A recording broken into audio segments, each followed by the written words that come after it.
নমস্কার, খেলবাজ চ্যানেলে আপনাদের সবাইকে স্বাগত। আমি শরৎ চক্রবর্তী।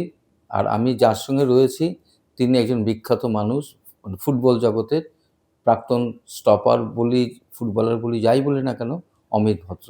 আমার পাশেই আছে, আপনারা দেখতে পাচ্ছেন। যেটা নিয়ে এখন আপনাদের সামনে উপস্থিত হয়েছি, একসময় দলবদল এত আকর্ষণীয় ছিল যে কলকাতা ফুটবলের উন্মাদনা তৈরি হতো দলবদল দিয়ে। দলবদলের এত কাহিনী, এত উন্মাদনা, খেলোয়াড়দের নানা ঘটনা, যার প্রভাব অমিতের উপরে পড়েছে। অমিতকে নিয়ে এত টানাটানি হয়েছে, ইস্টবেঙ্গল, মোহনবাগান, মোহামেডান, যেগুলো এখনও মানুষ যারা জানেন তারা জানেন, যারা জানেন না তাদের জন্য আমার মনে হয় অমিত, প্রথমে স্বাগত।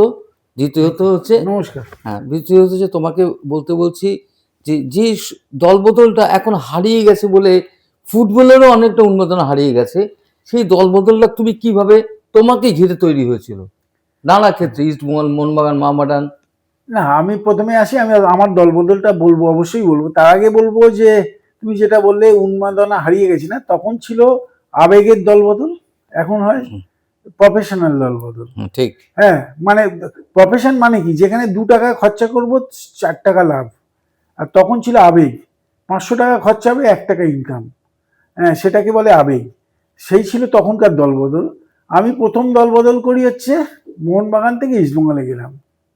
মোহনবাগান থেকে ইস্টবেঙ্গল 87 থেকে 88 এ গেলাম। মোহামেডান থেকে মোহনবাগান যাওয়াটা আমি পরে সেগুলো পরে আসছে, স্টেজ বাই স্টেজ আসছি। আচ্ছা আচ্ছা। আমি প্রথম হচ্ছে মোহনবাগান থেকে ইস্টবেঙ্গলে গেলাম 87 এ। আমাদের দেখলাম রোভার্স কাপ খেলে ফিরে আসার পরই, মানে টায়ারমার্ক বলে যাকে, মানে জাস্ট প্লেন থেকে নামার সময় যেটাকে অঞ্চলটাকে বলে ভিভিআইপি, না ভিভিআই না, প্লেন থেকে নামলে যে সিঁড়িটা দিয়ে নামার পর যেখানে দেখলাম আমি, কৃষ্ণেন্দু রায়, উত্তম আর মজিদ কার্কো, চারজনকে মানে একটা কে কার মতো কাকে কে ধরে নিয়ে চলে গেল জানি না, কোথায় নিয়ে গেল তাও জানি না। পরে আমি দেখলাম আমি একটা হোটেল অ্যাসোসিয়েটের ঘরে, তারপর গাড়ি করে শিয়ালদা একটা হোটেল অ্যাসোসিয়েট, শিয়ালদার কাছে, সব তো বুঝতে পারছি না, শিয়ালদার কাছে হোটেল অ্যাসোসিয়েটের ঘরে আমি।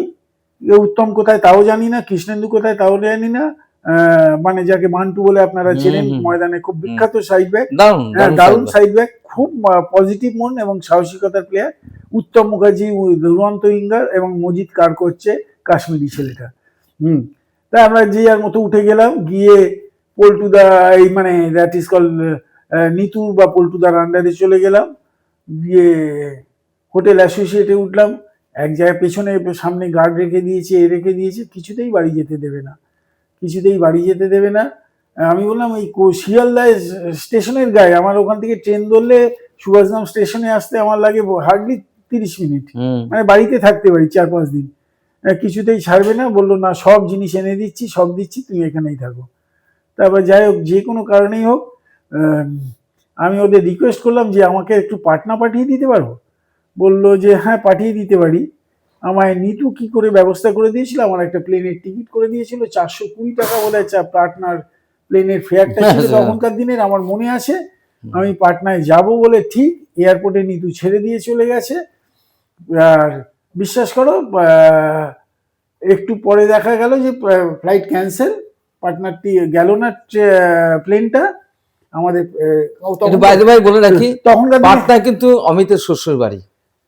হ্যাঁ, আমার শ্বশুর বাড়ি, তখনও বিয়ে হয়নি। হ্যাঁ, তখন আমি দেখা করতে গেছিলাম শ্বশুর বাড়িতে, যেতে মানে তখন গেছিলাম, যাওয়ার ইচ্ছে ছিল এবং গেছিলামও। এবং সেদিন পাটনা না যেতে পারিনি, পাটনার ফ্লাইটটা ক্যান্সেল হয়ে গেছে। আমাদের এয়ারপোর্টেই পয়সা ফেরত দেওয়া হলো।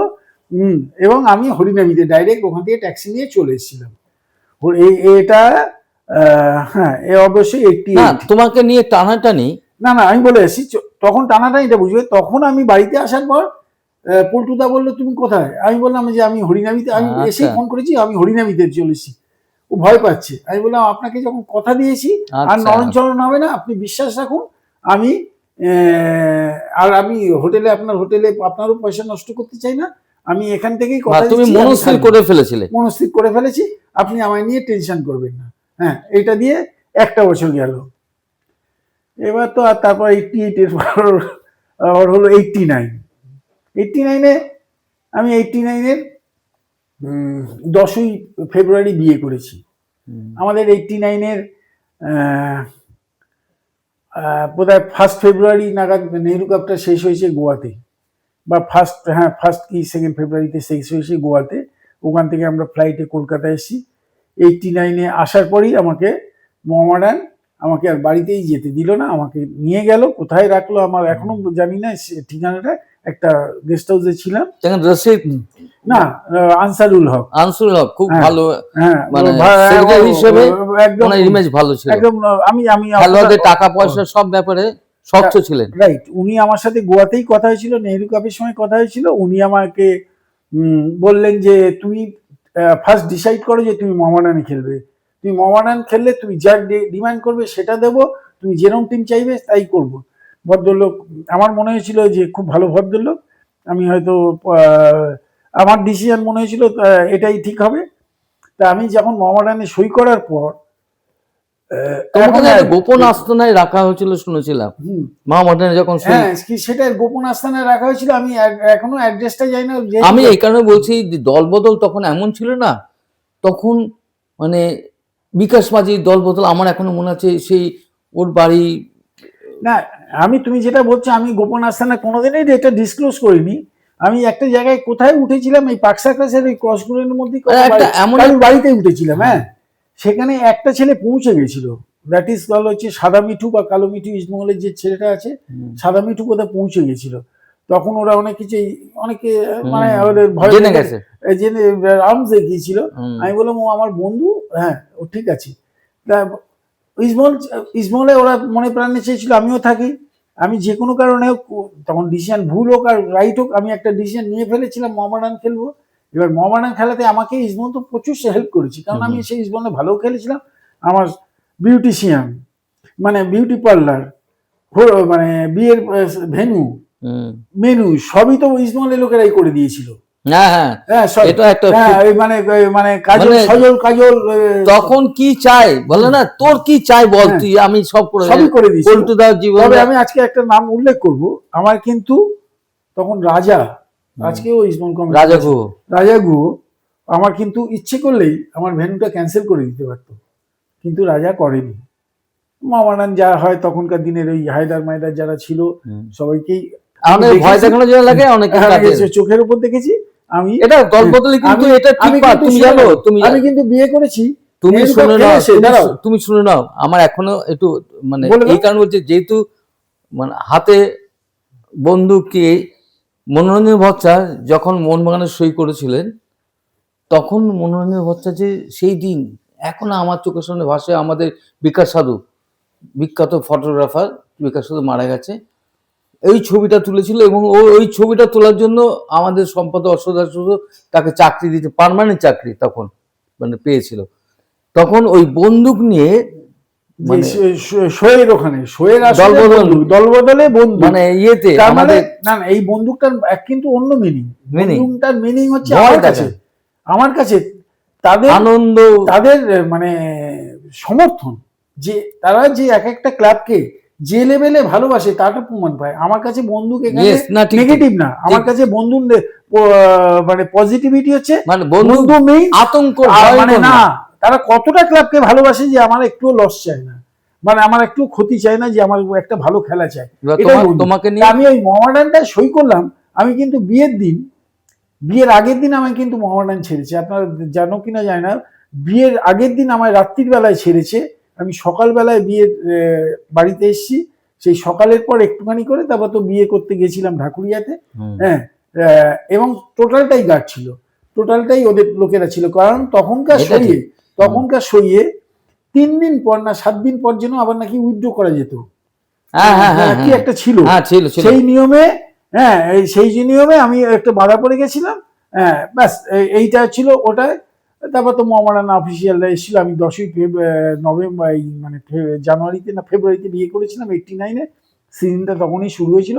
সইটাও দেখবেন তখন আর তার আশেপাশে ছিল। এটা গেল মোহামেডান।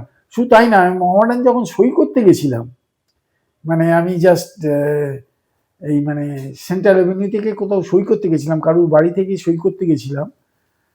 সেখানে একটা বড় প্রসেশন হয়েছিল, এবং তখনকার ওই আমি বাবুমানি, জানি না আমি বাবুমানি আমার দিনের সাথে সই করেছিল কিনা জানি না। করেছিল আমি বাবুমানি এরা সই করতে গেছিলাম, কারণ টিমটা খুব ভালো হয়েছিল। আমি বাবুমানি, প্রদীপ তালুকদার, এমএকও পরে এসেছিল, দারুণ টিম হয়েছিল। আমরা সই করতে গেছিলাম, বোধহয় তখনকার আমাদের বউবাজারের বলে যে বিখ্যাত নর্তকীরা থাকে বা এরা থাকে, তারা বোধহয় প্রসেশন করে গেছিল। বাবা, কাগজের ছবি বিরাট করে ছবি ছিল কিনা মানে তখন, না আমার মনে, যেহেতু তখন সংবাদপত্রে আমি ছিলাম, তারাও মানে তারাও যে সাপোর্ট করেছিল, তারাও সেই ভালো লাগার সমর্থনে হয়তো সাপোর্ট করেছিল। এই সব এক একটা ওই মানে মানে পাগলামি উন্মাদনা তখনকার ছিল। এখন সেটা আননেসেসারি, তারা খরচা করতে যাবে না। ইস্টবেঙ্গল মোহনবাগান এই সময়টায়, ইস্টবেঙ্গল না, যেহেতু ইস্টবেঙ্গলেরও আমি তখন সেন্টিনারি ক্যাপ্টেন হয়েছি, আমাদের ফিটন গাড়ি করেছে, আমার মনে হয়েছে যে না, আমি ফিটন গাড়িতে চড়বো না, আমি তো হেঁটে গেছি এই 93 ক্যাপ্টেনশিপে, মানে ওরা তো আমার মনে হয়েছিল যে ফিটন গাড়ি, মনে হয়েছিল যে আমি প্লেয়ারদের থেকে একটু আগে পরে, আমি ডিফারেন্সিয়েট করতে চাইনি, সেই কারণেই আমি চেয়েছিলাম না আমি মানে হেঁটেই যাব। ফিটন গাড়ি এসছে যখন, ফিটন গাড়ি যাক, নট ইস্যু, বাট আমি লাইক এ আদার্স প্লেয়ার্স, হ্যাঁ, সেই কারণেই আমি বোধহয় হেঁটে বাকি প্লেয়ারদের সাথে, বন্ধু বান্ধবদের সাথেই গেছিলাম, ওখানে আর ডিফারেন্সিয়েট করতে চাইনি। এই ধরনের আছে দলবদল, মানে মোহামেডান দলবদল তো খুব, মানে তখন খুব কালারফুল ছিল, সব দলবদলই কালারফুল ছিল। মানে কোন দলবদলটা তোমার কাছে খুব কালারফুল মনে হয়েছে?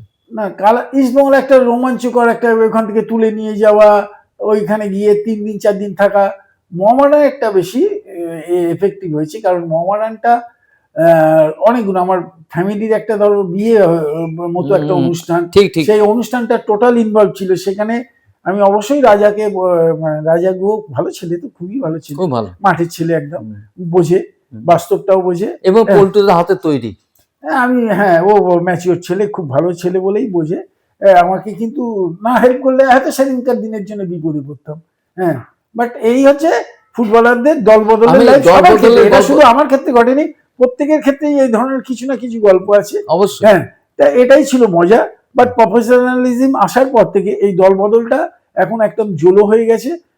একটা সই করলো, এত টাকা নিল, সই করলো চেকে বা ড্রাফটে, কোথাকার নিয়মে করলো, ব্যাস এই হয়ে গেল। এখন ফিফা, এআইএফএফ এর নানা রকম রুল আছে, ফলে দলবদলটা এখন আর তো নেই। এখন মানে এজেন্ট এসে গেছে, তারা তৈরি করে কে কখন কোথায় যাবে না যাবে। এনিও যে গল্পটা শুনলেন তো খুব আকর্ষণীয় গল্প। পাশাপাশি এটাও ঠিক, অমিত ভদ্র এমন একটা চরিত্র ময়দানে, যে কিন্তু মারাদোনার যে কোচ ক্যামিলো, তার সঙ্গে রুম শেয়ার করে থেকেছে, একই সঙ্গে তার বন্ধুত্ব এবং মারাদোনা নিয়ে গল্প একটু যদি তুমি বলো। না, ক্যামিলো কলকাতায় এসেছিল, আপনারা জানেন কিনা জানি না, খুব, কারণ ওর জীবনটা মানে কলকাতায় ও খুব একটা খেলতে পারেনি। এই 88 সালে কলকাতায় এসেছিল ক্যামিলো, 88 সালে কলকাতায় এসেছিল ক্যামিলো। সে বছর কলকাতা লিগে খেলতে পারেনি, ওর ইনজুরি ছিল। পরে জেনেছিলাম, ওর কাছ থেকেই জেনেছিলাম, ও আর হুগো মারাদোনা 85-এর আর্জেন্টিনার ওয়ার্ল্ড কাপ স্কোয়াডে ছিল। হুগো মারাদোনা হচ্ছে মারাদোনার ভাই, আর ও বাদ গেছিল, আর ক্যামিলোর ইনজুরি হয়েছিল, সেই জন্য ওরা স্কোয়াড থেকে বাদ দেওয়ার পর বোধহয় বিশ্ববাজারে ওরা ঠিক করে দিয়েছিল যে আমরা যে কোনো স্টেটের জায়গায়, যে কোনো জায়গায় খেলতে রাজি। সেই হিসেবে হয়তো আমাদের ওই ইস্টবেঙ্গল এজেন্টরা ওকে কন্ট্যাক্ট করে কলকাতায় এনেছিল। ওর কলকাতা আসাটাও তো একটা বড় ব্যাপার। ও কিন্তু আর্জেন্টিনার হয়ে দেশের হয়ে রিপ্রেজেন্ট করা ছিল। যাক, ও ইস্টবেঙ্গলে খেলতে, রোভার্সে ও আমার রুমমেট ছিল। রোভার্স বা রোভার্সও ছিল, ডুরান্ডেও ছিল। ও যাওয়ার দিন বোধহয় আমি আর ভাস্কর সম্ভবত বোধহয় এয়ারপোর্টে গেছিলাম, আমার যতদূর মনে পড়ছে, আর রোভার্সে আমার রুমমেট ছিল। তা ওর কাছে শেখার বলতে, ও আর না, রোভার্সের আমার ফাইনালের দিন খুব বড় পেট খারাপ হয়েছিল। তার আগের দিন গড়গড়ি আমাকে কোথা থেকে চিড়ে মিড়ে দই এনে দিয়েছিল, ওই খেয়েছিলাম। হ্যাঁ, উপর দিকে তাকালে দিনের বেলায় অন্ধকার দেখছিলাম, এতটাই ভয়ঙ্কর পেট খারাপ হয়েছিল। আমায় ও আমায় বলেছিল যে পেট ক্যার মানে পেট খারাপ হয়েছে, এত বড় একটা ট্যাবলেট দিয়েছিল, ওটা আমায় কিছুটা হেল্প করেছিল, খেয়েছিলাম। তা আমরা রোভার্সটা সেবার একটা বিতর্কিত পেনাল্টিতে হেরে গেছিলাম, তরুণদের এগেনস্টে একটা পেনাল্টি দেওয়া হয়েছিল, সেই পেনাল্টিটা বক্সের থেকে আজকাল যদি ভার থাকতো দেখা যেত যে 1 ফুট দূরে, অন্তত 1 ইঞ্চি দূরে না, 1 ফুট দূরে যাক পেনাল্টি পেয়েছিল, সত্যজিৎ গোল করেছিল, মোহনবাগান জিতেছিল। কিন্তু আমি যেটা বলতে আসছি, আসার জায়গায় আসছি যে ক্যামেলোর সাথে আমি একদিন বেরিয়েছিলাম, রাস্তায় বেরিয়েছিলাম ম্যাচের আগে, এই সন্ধ্যেবেলায় তো বোম্বের জাস্ট তাজ অব্দি হেঁটে যেতাম আমরা, একটা বারে গেছিলাম, বার না রেস্টুরেন্টে গেছিলাম বোধ হয়, হ্যাঁ ওই তখন তো হ্যাঁ ইন্ডিয়া গেটের দিকে যেতে, হ্যাঁ ইন্ডিয়া গেটের দিকে যেতে, এটা ইন্ডিয়া রেস্টুরেন্ট না, তাজ গেট, ওই ইন্ডিয়া গেট তাজ গেট, তাজ হোটেল উল্টো দিকে ওই ওই রাস্তাটা, তখন গেছিলাম একটা রেস্টুরেন্টে বসেছিলাম। তা ওকে ও একটা কেউ বোধহয় রেস্টুরেন্টে বোধহয় একটা কিছু অর্ডার দিয়েছিলাম, বোধহয় কোক টোক বা চা কিছু, চা খায় না ও, কোক প্যাক ছাড়া খায়, এটা বুঝেছিলাম প্যাক জিনিস ছাড়া খায় না, খোলা খাবার খায় না। একটা সিগারেট ধরিয়েছিল, ওই হাত না সিগারেট ধরিয়েছিল, সিগারেটটা ও কিন্তু সিগারেটটা কেউ ওকে অফার করেছিল, ও একটা ধরিয়ে নিয়েছিল, একদম ধরিয়েছিল, ধরে কিন্তু আমি দেখেছিলাম আমি কোণে বসেছিলাম, তারপর ও বসেছিল, ও ধরিয়ে হাতেই রেখে দিয়েছে, যার সাথে কথা টথা বললো, ওকে কেউ চেনে না, কিন্তু আমাদের দুজনকেই চেনে না, ও একটা পরিবেশটা বোধহয় দেখতে এসেছিল, হাউ ইজ বোম্বে বা কলকাতা বা ইন্ডিয়া, হ্যাঁ। এবার এলো, সিগারেটটা যেই সবাই চলে গেল, হাই হ্যালো করছিল, চলে গেল যেই, ও সিগারেটটা কিন্তু ফেলে দিল, মানে সিগারেটে একটা মানে স্মোকও করেনি, একটা টানও দেয়নি। তারপর আমরা দুজনেই বাড়ি চলে এলাম, মানে এই জাস্ট ওখান থেকে হেঁটে আর কি, রাত্রিরে ওয়াক করতে যেতাম হেঁটে, সবাই, হ্যাঁ সবাই সব প্লেয়াররাই স্ট্যান্ড হোটেল, হ্যাঁ ওই স্ট্যান্ড হোটেলে আমরা ছিলাম, সব প্লেয়াররাই হাঁটছি, স্ট্যান্ড না আমরা যখন রোভার্স করতে যেতাম সেলিজে ছিলাম, হ্যাঁ আমরা যখন রোভার্স স্ট্যান্ডে মোহনবাগান থাকতো, স্ট্যান্ডে মোহনবাগান ইস্টবেঙ্গল সেলিজে থাকতো, আমরা যখন ওখান থেকে ও হঠাৎ আমি দেখলাম রাত্রিরে এসে ও হাত প্রায় কোনোইতে মানে মানে কাঁধের এইখান থেকে হাতটা ধুলো, দুটো হাত ধুলো, দুটো পা প্রায় এই হাঁটু থেকে পা দুটো ধুলো, হ্যাঁ মুখটা ধুলো, তার মানে ও বুঝলাম যে রেস্টুরেন্ট এইসব জায়গায় যে কিছু একটা মানে মারাদোনার গল্প ওর কাছ থেকে শুনেছো? মারাদোনার কোনো ব্যক্তিগত স্তরের গল্প না, না পরবর্তীকালে ও যখন 2011-তে এসেছিল কলকাতায়, ও কোচ হিসেবে এসেছিল মারাদোনা, তখন আমাকে একটা পত্রিকা আমাকে নিয়ে গেছিল, কারণ আমি ওর সময় একসময় রুমমেট ছিল, ওরা স্প্যানিশ ওদের ভাষায় বোধহয় কেউ ট্রান্সলেট করে, যখন বললো যে বোম্বে সহ ক্যালকাটা ইস্টবেঙ্গলে এসেছিল, আমাদের বোম্বে ট্যুরের আমার রুমমেট ছিল, যেটা ওই ভাষাতে বলে যেতে, ও তখন মাথায় এসছে, তখন আমাকে একটু জড়িয়ে ধরে হাই হ্যালো করলাম, মানে ব্যাস এই অবধি করলাম। ও একটা তখনকার দিনে ব্যাস এইটাই হচ্ছে, ও তখন মারাদোনার কোচ হয়ে এসেছিল কলকাতা। না তোমার সঙ্গে একসঙ্গে থাকার পরিপ্রেক্ষিতে মারাদোনা নিয়ে কোনো এমন গল্প যেটা তোমার মনে রয়ে গেছে?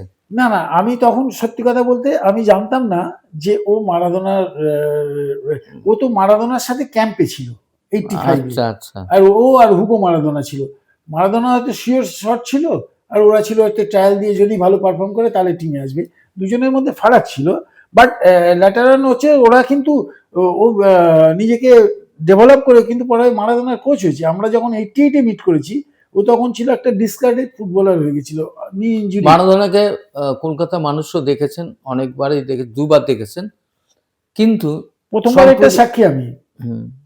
কিন্তু পরবর্তীকালে মেসি, এই গল্পটা, এটা মতামত শুনবো, এটা গল্প না, মেসি নিয়ে যে ঘটনা ঘটেছে সেটা তো বাংলার পক্ষে খুব মানে দুর্ভাগ্যে, আমি লজ্জার শব্দ বলবো না, দুর্ভাগ্যে এই কারণে যে স্টেডিয়ামে, সল্টলেক স্টেডিয়ামে বা যুবভারতী ক্রীড়াঙ্গনে মানুষ, দর্শক, অত মানুষ এসছেন, তারা কোনো ছোঁয়া পাননি, বরং বিরক্তি, ক্ষোভ, হতাশা, বিশৃঙ্খলা সব। এটাকে কিভাবে দেখছো তুমি? না এটা একটু ম্যানেজমেন্টের অভাব ছিল, প্রথম কথা এই জিনিসটা যে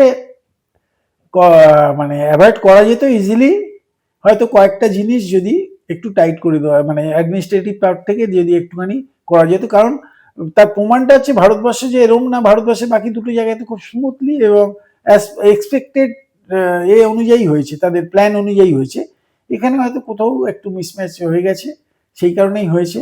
তা পার্ট অফ এ। না মেসির ঘটনা কি মনে হয় যে আমরা এখনো খুব লজ্জার কুয়াশায় ঢেকে আছি? না লজ্জা না, ফুটবল মাঠ একটা, দেখো ফুটবল মাঠ একটা কিন্তু খুব একদম এটা একদম স্কুলের পড়াশুনো না, ফুটবল মাঠে unexpected behaviour you can expect any time, any time you can expect that any unexpected behaviour.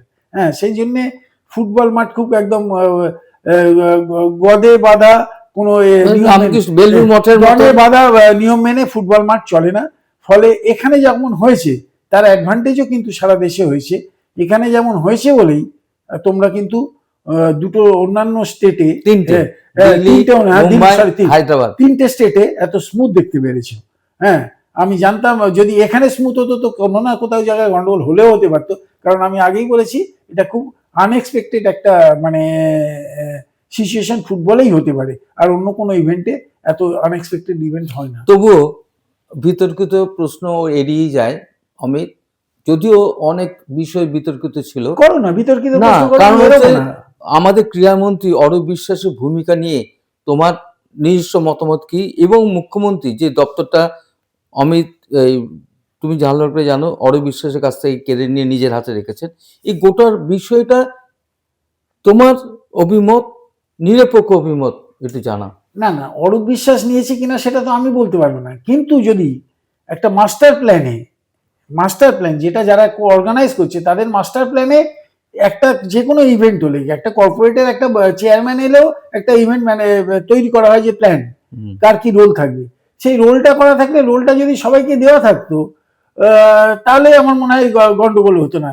তাতে মন্ত্রী পড়ুক, তার পিএ পড়ুক বা তার সিকিউরিটি পড়ুক, যাদের হোক তাদের যদি জানিয়ে দেওয়া হতো সেখানে, সেই জন্য কাউকে তো দোষারোপ করা যাবে না। দোষারোপ করা যা আমায় দেখতে হবে তাদের মাস্টার প্ল্যানটা কি ছিল, তারা দেখাক একটা যে আমাদের এই মাস্টার প্ল্যান ছিল।